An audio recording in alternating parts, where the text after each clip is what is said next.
Simple permanent tissue. A few layers of cells beneath the epidermis are generally simple permanent tissue.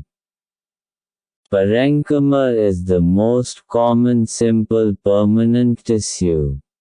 It consists of relatively unspecialized cells with thin cell walls.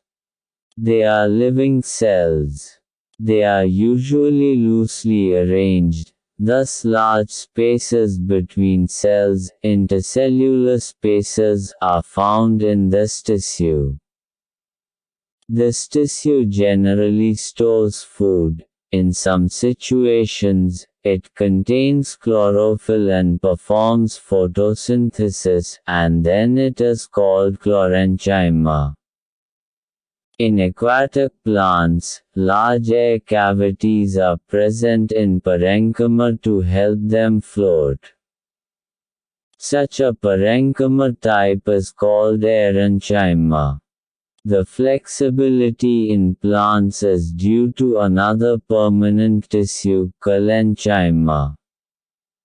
It allows bending of various parts of a plant like tendrils and stems of climbers without breaking. It also provides mechanical support. We can find this tissue in leaf stalks below the epidermis. The cells of this tissue are living, elongated and are regularly thickened at the corners. There is very little intercellular space. Yet another type of permanent tissue is sclerenchyma. It is the tissue which makes the plant hard and stiff. We have seen the husk of a coconut. It is made of sclerenchymatous tissue. The cells of this tissue are dead.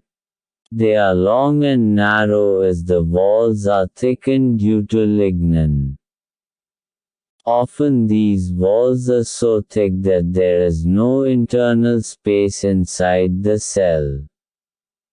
This tissue is present in stems, around vascular bundles, in the veins of leaves and in the hard covering of seeds and nuts. It provides strength to the plant parts. Activity: take a freshly plucked leaf of reo. Stretch and break it by applying pressure. While breaking it, keep it stretched gently so that some peel or skin projects out from the cut. Remove this peel and put it in a petri dish filled with water. Add a few drops of safranin. Wait for a couple of minutes and then transfer it onto a slide. Gently place a cover slip over it. Observe under microscope. What you observe is the outermost layer of cells, called epidermis. The epidermis is usually made of a single layer of cells.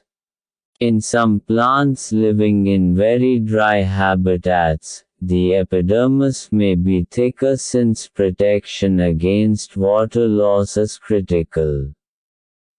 The entire surface of a plant has an outer covering epidermis. It protects all the parts of the plant. Epidermal cells on the aerial parts of the plant often secrete a waxy, water-resistant layer on their outer surface. This aids in protection against loss of water, mechanical injury and invasion by parasitic fungi. Since it has a protective role to play, cells of epidermal tissue form a continuous layer without intercellular spaces. Most epidermal cells are relatively flat. Often their outer and side walls are thicker than the inner wall. We can observe small pores here and there in the epidermis of the leaf. These pores are called stomata.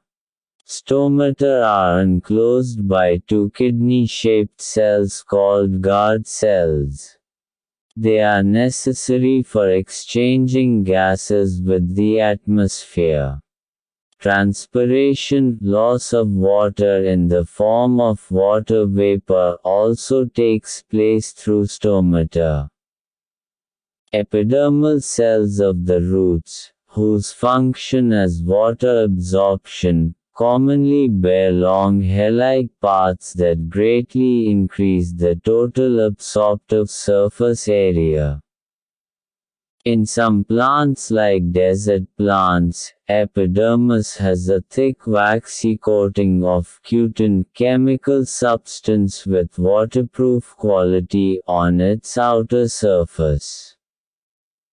Can we think of a reason for this? Is the outer layer of a branch of a tree different from the outer layer of a young stem?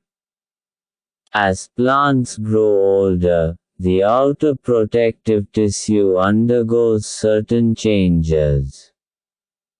A strip of secondary meristem located in the cortex forms layers of cells which constitute the cork.